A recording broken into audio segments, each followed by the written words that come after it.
What's up, gang? This your boy McFreezie from McFreezieFromDaShack Network channel. Look, um, I know I haven't been on here for a minute because of the Chauvin trial. I'm trying to watch that and everything, and trying to support the Floyd family the best way I can. But something else just came up, so I want to talk about this. I want to share this with you guys. But before I get started into further detail with this, go ahead and hit that subscribe button, hit the like, hit the bell to follow with your boy for your chance to win a PS5. Okay, one of you is not going to have to worry about buying a PS5. Let your boy do it. Let your boy do the stress, going through the stress. You don't have to go through nothing. You just sit there, and when we draw your name, once we get to the 1,000 subscribers, we'll draw your name and I'll get you a PS5. So you don't have to worry about going through the stress or the drama or anything of getting a PS5. All right? I got that for you. So leave it up to your boy to get you a PS5. But you have to like, you have to subscribe, you have to hit that bell icon. We need 1,000 subscribers. Once we get 1,000 subscribers, we can start that drawing and see who's going to be the lucky winner for that PS5, all courtesy of your boy. All right? But I know we've been having a lot of things going on news-wise. Kirk Franklin and his son had a little situation going on there. My hearts and prayers goes out to him and his family. Kirk Franklin, I mean. This situation here with George Floyd, my heart prayer goes out to their family and hope that we have justice. And maybe we need to look at it again and see use of force. We need to review that. We need to really look at that and see when to use or when it could be justified to use of force these days, because a lot of officers, I'm not saying everybody, but a lot of officers are taking that and they doing it differently to where everything is has to be use of force because of, oh, he's got tinted windows, or oh, he's got a broken tail light, or oh, he's just got a traffic ticket. And some of these incidents may be just a little simple ticket. We need to justify use of force. We need to change the way use of force are being used these days with officers. We need to be on the same page. If anybody out there is scared of a police officer because of their just the appearance alone, just them coming to pull you over or coming to walk towards your car, you have people out there that's really like that. That's like, they get the heebie-jeebies when they see a uniform, a policing uniform, because they don't know what's going to happen. They don't know if they're being targeted or not. And see, that's not the way it should be. It should be to where we can look at our officers as heroes. Okay, I get it. I salute y'all for putting on a uniform and going out there battling this harsh world that we live in today. But there's some of you out there that's just that bad apple on that tree with a lot of good apples, and you're making the whole entire tree look bad. Why would I pick this bad apple and then turn around and look at a good apple and think that that one's bad too because this apple is bad? See what I'm saying? There you go. It's the same with the department. If I see somebody with the same badge as that one that pulled me over last time and did some harsh things and I had a bad experience, I'm going to expect that out of this person too. Like we all say, in law enforcement, you go back on your training. I believe that 100%. Every law enforcement officer goes back on their training. They say that in the academy. I've been there, so I can say this. That wasn't trained that way. George Floyd would be alive today. 4 officers, okay, one could beat crowd control. 3 officers versus 1 man. George Floyd would be alive today. He probably would be in jail or probably be out, but he would be alive today. I want y'all to remember that.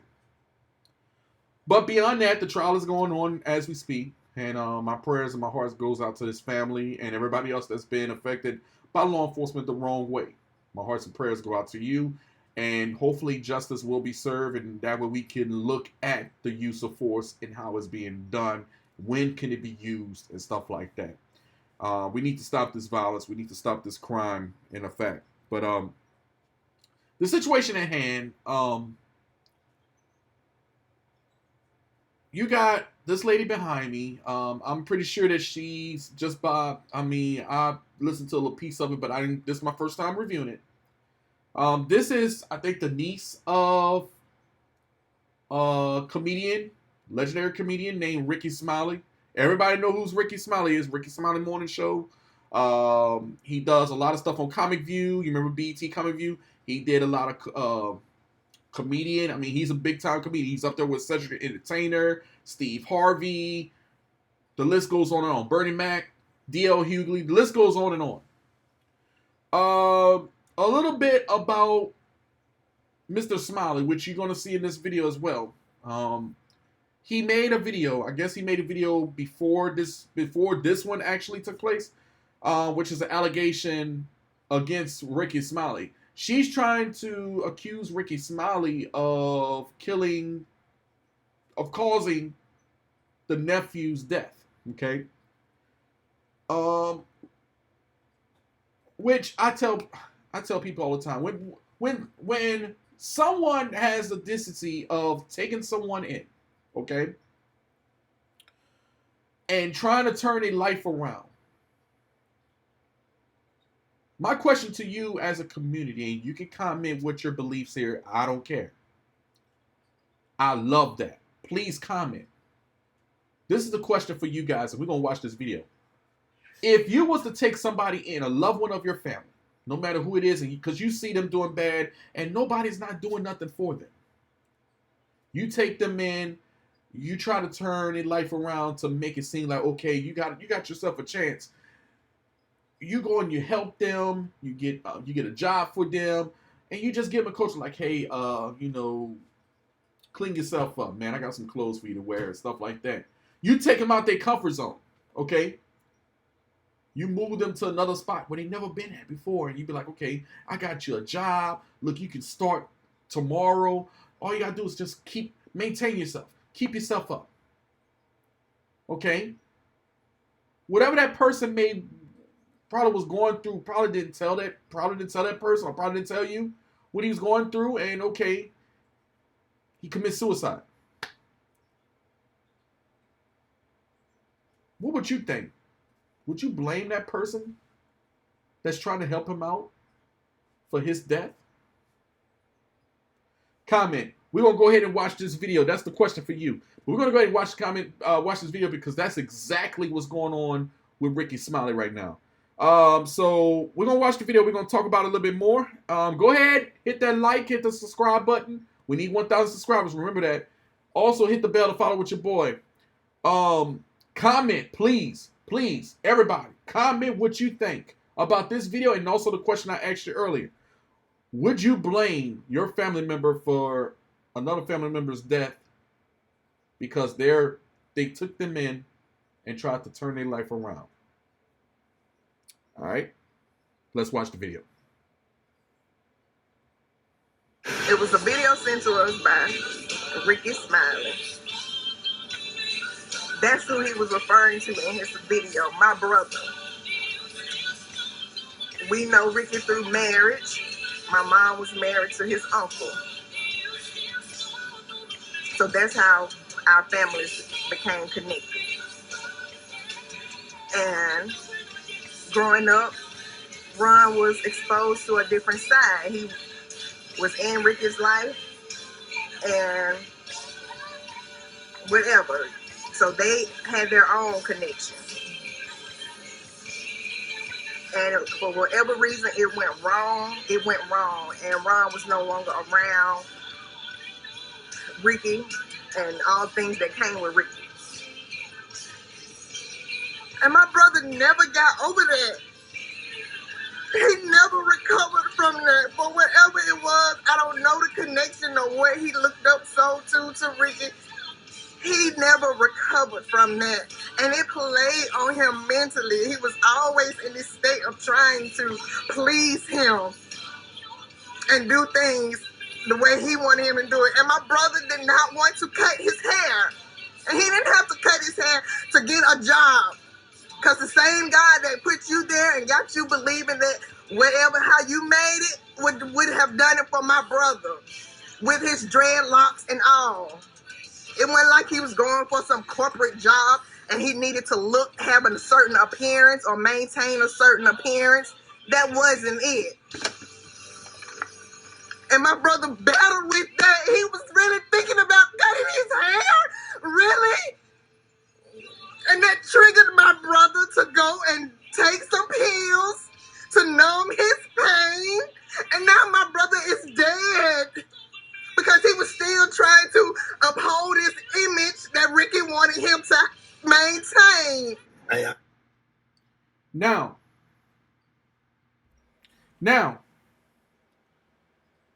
did you hear that? Okay. So she's accusing Rickey Smiley, who you see her on your left, and he's going to speak. She's accusing Rickey Smiley, okay, of taking him in and trying to, I guess, like I said, okay, taking him out of his comfort zone and said, "Hey man, look, you're a grown man. Look, I'm gonna help you out. We're gonna cut your hair. Okay, maybe I don't want to cut my hair. Okay, but look, you gotta look professional. Look professional and all this. I don't want to look professional." But that's what she's saying. And it probably got to Ryan, who is Rickey Smiley's nephew. And she's saying that's the cause of him taking the pills and committing suicide. Comment, please. Comment what you think. Comment what you think that might have happened that probably led to his death. Rickey is a good guy. Rickey Smiley is a good guy. And big props up to him. My heart goes out to him and his family for their loss of his nephew. But, big props to him. He's got children of his own.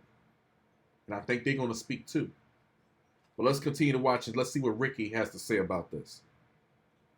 Want to respond to the to that video. I'm not responsible for anybody's death. I've been in my nephew's life since he was 4 and 5 years old, and his mother was kind enough to start letting me take him places and let him do stuff with me and my kids, And just like other nieces and nephews, there's a lot of them that came to my house and didn't do what they were supposed to do. And I'm not doing none of this to taint his memory. Yes, he's passed away, and the reason I'm making this video because basically you said that it's my fault that he died, and I'm not trying to make a mean video, Tasha. I get it, Tasha. You ain't. I hadn't spoke to you, and you ain't like me since I went to court and got custody of Ryan. And I went and acquired for custody because he was a young man in our family. He wanted to come live over there, and I felt like I can help him and get him through high school and get him off to college to make him have a good life. I'm not responsible for his death. My job, my purpose for being in these young men's life is to save their life, to keep them from death. But it's when and then I'm not blaming nobody because if I could do it all over again, I would do everything the same. I would give him his 8-year break because I couldn't let Ron or any other kids that's been put out of my house and not welcome back until they become a different person. And sometimes it takes 8 to 10 years to become a different person because you got other kids to raise, and you can't let nobody be in your house smoking, drinking, not going to class, not doing what they're supposed to do. And you're helping them, but I have to take care of my kids. But when you're being helped, you can't be helping somebody and they make it worse. He just went through his young stuff. So I had to let him be young, and I had to give him 8 or 9 years to become a different person, and that's exactly what happened. And when he hit me up again, we reconnected. Now I'm dealing with a man that's almost 30. We connected a couple of years ago. Maybe he was 30 or almost 30. And now we have a different relationship. So now we operate as men that I happen to raise. So, man, people, make decisions and bad decisions or whatever, and I will say this. Now, out of all of them, he was the most respectful. He never disrespected me. He never cursed me out like some have. He never like went off on me and whatever. We had disagreements and whatever. If you read the text messages that I provided or whatever, the text messages tell the story of our relationship. So he didn't want to cut his dreads. So if you represent me and I'm sending you down there with my connection, he the one called me and said, hey, I want to change my life. So he said, what should I do? I said, you need to leave Birmingham. Not that Birmingham is a bad place, but Birmingham is a comfort zone for people that grew up in Birmingham, and Dallas is a comfort zone for people that grew up in Dallas, and Miami is a comfort zone for people that grew up in Miami, and sometimes it takes you to get out of your comfort zone in order to grow, right? So I found an opportunity for him, and I made a phone call because I'm well connected. Hey, I got a nephew that want to work, that want to pay taxes, that's trying to get himself together. He ain't never had his own house. He need to get his own car. And, what kind of opportunities do you have? My friend said, hey, I got a job at Miami Beach Marina, right? And got him a job. All right, here's the deal. You need to cut your dreads. You need to cut your dreads. You need to clean yourself up. Or whatever. I'm not going to get into you have every right to wear your hair the way you want to. And this for all young men that's watching this video. Do what you want to do. Wear your hair the way you want to wear your hair. Wear your pants the way you want to. But just because you can, don't mean that you should. Because I'm trying to set you up for success. So, let me make a comparison. I used to have dreads. I had a mentor that's a celebrity say, hey, yeah, you selling out in the comedy club, but you ain't got no endorsements. If you cut those dreads out of your hair and move out of Birmingham and cut your dreads or whatever, different opportunities gonna come. He was absolutely right. The minute I cut those dreads, I got an eyewear line in America's Best stores all across the country, and among other endorsements. And this the money that you make when you laying in the bed sleep, cha-ching. You taking a nap, cha-ching. And not only that, moving out of town, getting out of my comfort zone helped me to grow, to live in 3 different cities all at one time. And getting to know different people, different cultures, different ways of doing things in between Dallas and Fort Lauderdale and Atlanta and Birmingham. I've grown a lot. So that's what I wanted for him. So don't come with this hyper alpha female stuff, and that's the problem, because mothers raise daughters, but they baby they boys, right? Over here, if you look at all the videos, you just men that I gave the same playbook, the same directions, the same structure, the same discipline, the same cussing out that I gave all of them on these videos are successful or on their way to success. Wow. Now, I'm gonna mute this for this commercial. I'm gonna pause it right here. Wow.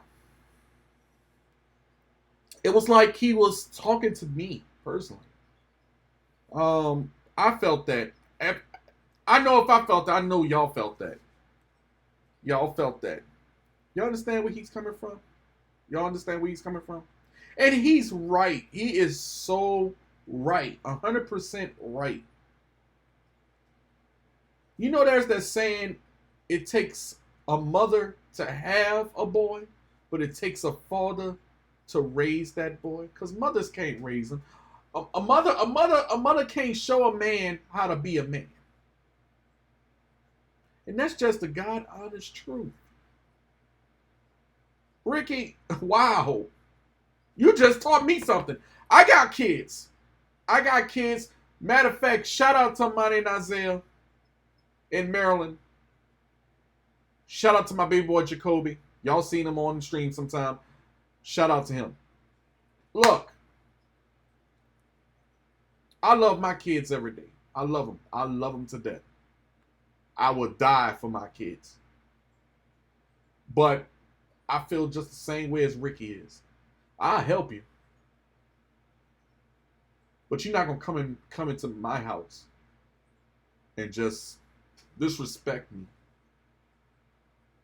when I'm trying to tell you right way. Always tell people, listen to elders sometimes. Because they always tell us something that was passed down from generation to generation to generation. It's not, oh, this is the generation. Oh, this is that. This is that. Oh, we not going to listen to y'all because y'all was raised differently. I heard that. I heard that from the generation today. But then they go think about it and it's like, damn. I understand him. Rickey, man, my heart prayers go out to you. Man, I salute you, man, because guess what? As a father, yes, that is true. Sometimes you have to take a person out of their comfort zone to change them. Sometimes, like I tell some of the youth all the time, okay, you want to wear your pants sagging off of you. You know where that's come from? They come from jail. That came from prison. Excuse my French. That's called selling ass. If you walking around here to where everybody can see your pants sagging off of you to where half of your ass is showing, you selling ass. And you selling ass not only to the ladies, you selling ass to every last guy around here. That's where sagging comes from. Now, you watch the videos, you watch the TV shows, you want to live like a thug, you want to be thuggish, you want to be all that. You can be professional and be a thug at the same time. You can be professional and be a man. Hey, sometimes you have to get out your comfort zone to get there. And that is true, you know. But this is Malik Smiley.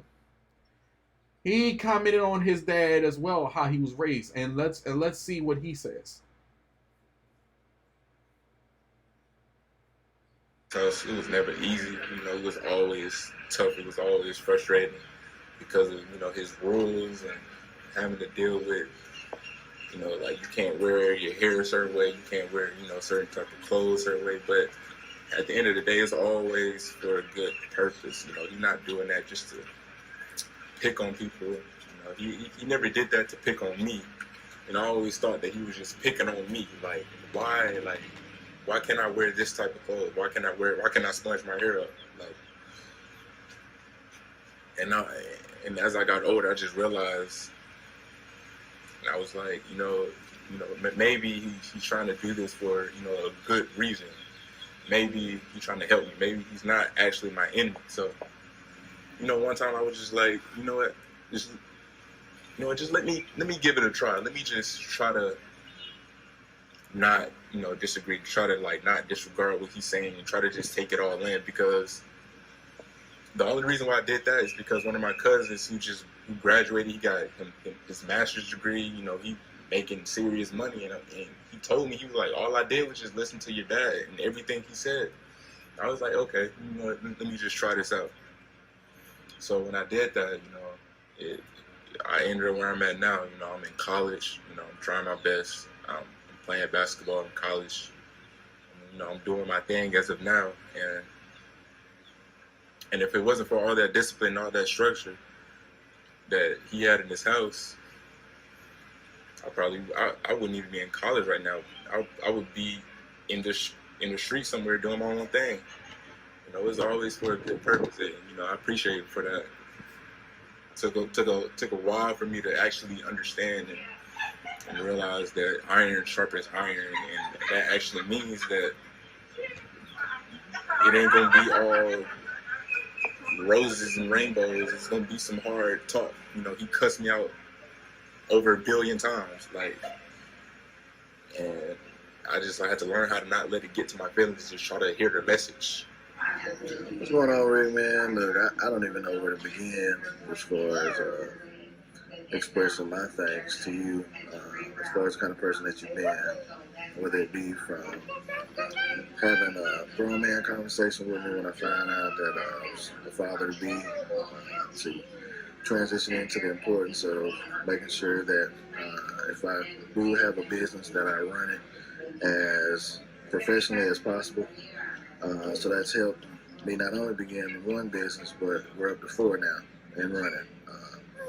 I mean, in addition to that, you just always being a person I can lean on or call to seek general advice about life, to have those tough conversations, you know, the ones that most of us try to shy away from because we don't really want to hear it.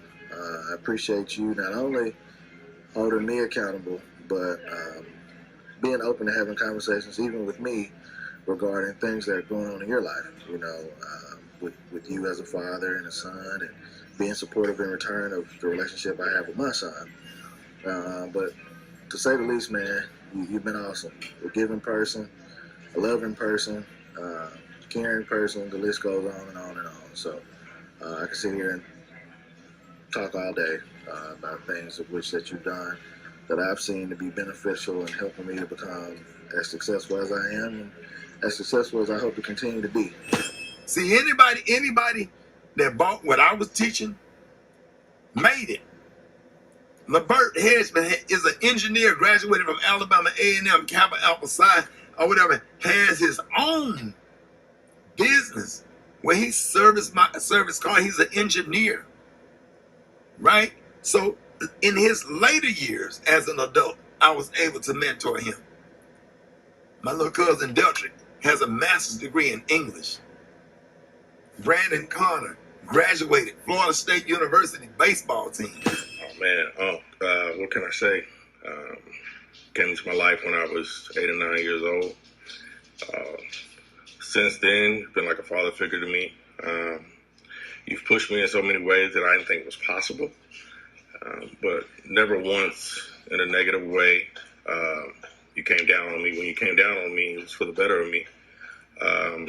You pushed me to become who I am today. I know I would reach out to you with questions about business, about life, about sports, and how to handle certain situations. And every lesson that I've taught myself, you amplified that by 20.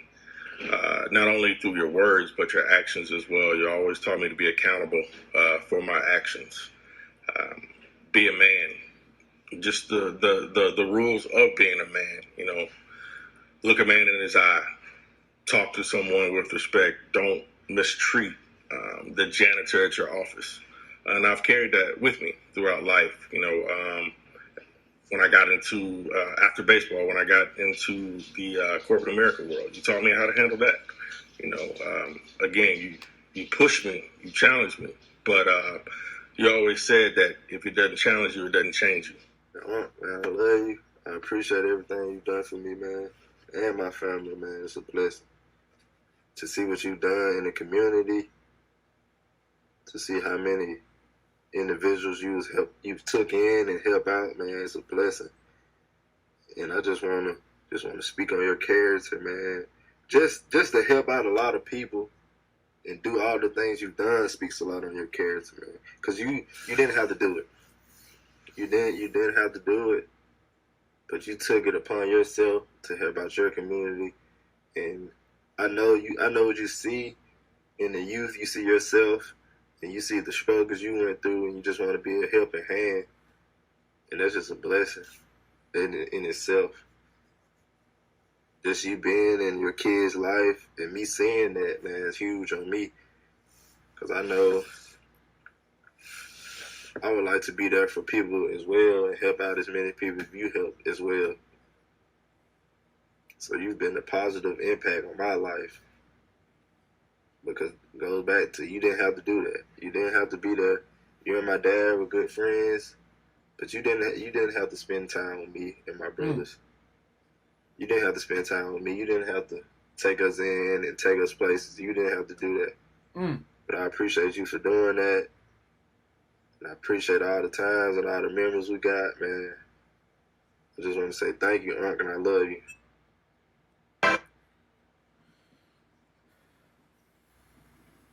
I'm gonna stop it right there. I think we heard enough because it's starting to get to me.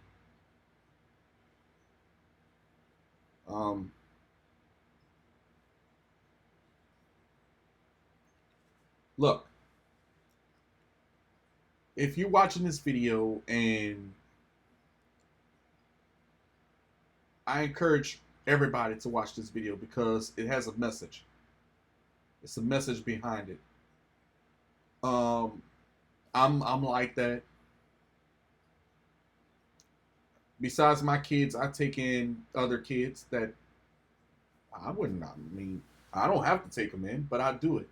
I do it because it's out of the heart, and I don't want them to go down that loophole. A lot of men are like that. A lot of men. They got some men out there that's like that. Okay? Trust me. They got some women that's out there that's like that.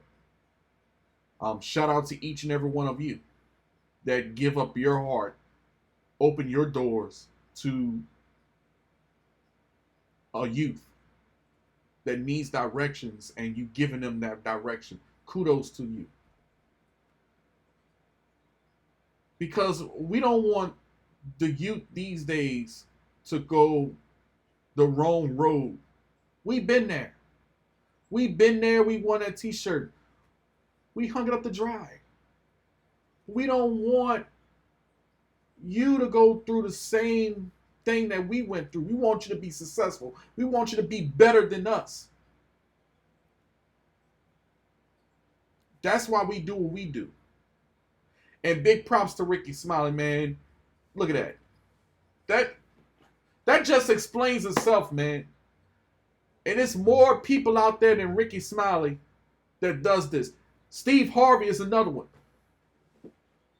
You can sit here and listen to Steve Harvey every morning, and he's always got something good or something to encourage, something that's going to lift your day. That right there is being helpful. And I encourage more of our Hollywood stars to come out the woodworks. Come from behind those walls, man. And show us. Give us some props.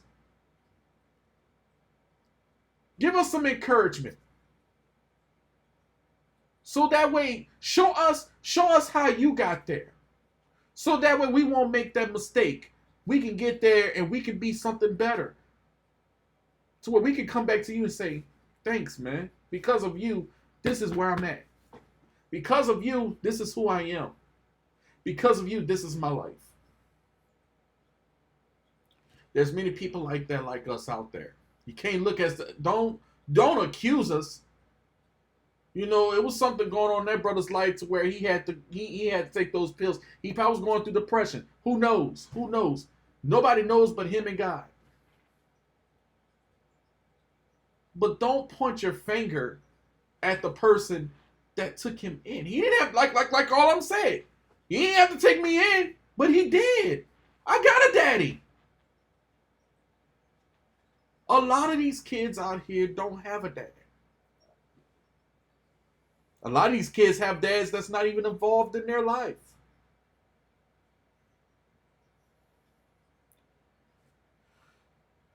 Look, me as a father, I grew up always around my mom. Yeah, she babied me and all that, sheltered me and babied me. But my dad was there. Even though he was doing his thing, mom doing her thing, and I was stuck over here with my mom, I still had a dad. And I thank him till this day. I thank him. Everything he did, I seen. Everything he went through, I saw. And I learned from that. And Dad, if you watching, today is your birthday. Yes. April the 1st. April Fool's Day, huh? April the 1st is his birthday. And I want to send a shout out to my dad, Closell McDonald Jr. Happy 59th birthday from your boy McFreezie. Look, I salute you, Dad. I love you. Hey, I'm here. He's got other kids. Yes, he's got a lot of damn kids. A lot of them. And I hope him and his wife, Tracy McDonald, I love you, Mom. I love you. I love you. I love you. And thank you for marrying him. Thank you for being there, being supportive. She is so supportive of her husband. I wish I can bring you to meet them, to spend a whole day with them, to learn about them.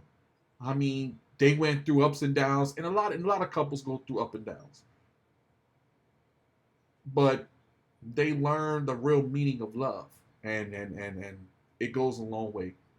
Big shout out to my mom, Lorene Johnson. Lorene Johnson in Panama City, Florida. Big shout outs to everybody in my family. I love y'all. Thank y'all for being part of my life. Because, see, that's what some of y'all have to do. Go and give shout outs to your family. Man, go give some hugs, man. Some kisses. Show some I love you. Send some cards, man, to your family. Because without them, you wouldn't be who you are. Big shout out to Ricky, man. Look, go ahead and comment what you think. What you think about this situation, man. Look, Ricky done explained everything to us. We talked about it a little bit. It's nothing that I need to say. But if you like the content so far, hit that like, hit that subscribe, hit the bell to follow with your boy, McFreezie from the Shack Network. Also go to Instagram, McFreezieFDS. Man, look, hashtag stop the violence. Your chance to win a PS5 first 1,000 subscribers. Look, I'm going to call my kids today. I'm sorry. I'm gonna tell everybody, all my kids, that I love them. Because guess what? Just that right there shows just how much of a father I am. I love my kids. Oh, I love my kids so much. I love my nieces and nephews so much. Joseph Patterson, Baby Joe. My Navy child. I salute you, my friend. I love you. Uncle loves you with all his heart. Sean the 9, even though we had bad times, I wish you the best of luck. Hey, I got your back. Remember that all the time. Regardless of what the outcome came between us, I still have your love, and you still have my support. So guess what? You do you. Just don't fall. If you fall, dust yourself off, pick yourself back up again. To all my nieces and nephews who I didn't name, I love y'all. Uncle loves you. I love y'all dearly. And to my family, my cousins that's younger than me, that's growing up, look, it's hard out here in this world. And I'm going to tell you this. It's hard out here. Take heed. Watch us. Watch us. You may learn something from us. Watch what we tell you. You may learn something from that, because that was passed along from grandma generation down to us, and we passing it to you. So that way you can pass it down to the next, and the next can pass it down to the next. People out here in the world that's listening to this video, listen to your elders, man. Don't disrespect them. Listen to them. Even if you feel like, I don't want to hear it, man, they just talking because they don't know. They know, trust me. If they didn't know, they wouldn't be saying it to you. They know because they've been there. They may have been a different route than what we doing, but they know. And they just don't want to see you fall. They don't want to see you fail. They want to see you succeed. They want to see you be a better person. So their judgment of you is 10 times as better than what they think of themselves. And see, we as the upcomers, we looking at it as like, oh, they just bragging, they just talking and all. I don't want to hear about it. But it's the truth. It's the truth. Listen to your elders sometime, man. Because that can take you. Some of those lines that they be saying that we could just be like, what the fuck are they talking about? Or laugh at because it don't make no sense. It makes perfect sense in the long run. And sometimes we just have to use our monaga. Like my mama say, use your monaga. Sometimes we have to think. And that's all it takes. And one day we'll come back and be like, you know what? You said something and you may reminisce that line. And they gonna sit there and lean back and be like, damn, you remember that? You remember I told you that? Yeah, I did. And you know what? I heed to it. And guess what? Because you did that, because you said that, I heed to it. That's why I am who I am right now. I'm successful. Go ahead and comment what you think about this whole thing. I love you guys. All my law enforcement officers out there, I salute you. Look, stop the violence, man. Stop the violence. Hit that like, hit that subscribe, hit that bell icon for your chance to win the PS5. First 1,000 subscribers from your boy. You don't have to worry about buying. But otherwise than that, this is your boy McFreezie. I'm signing off. Y'all have a blessed and prosperous day. Peace.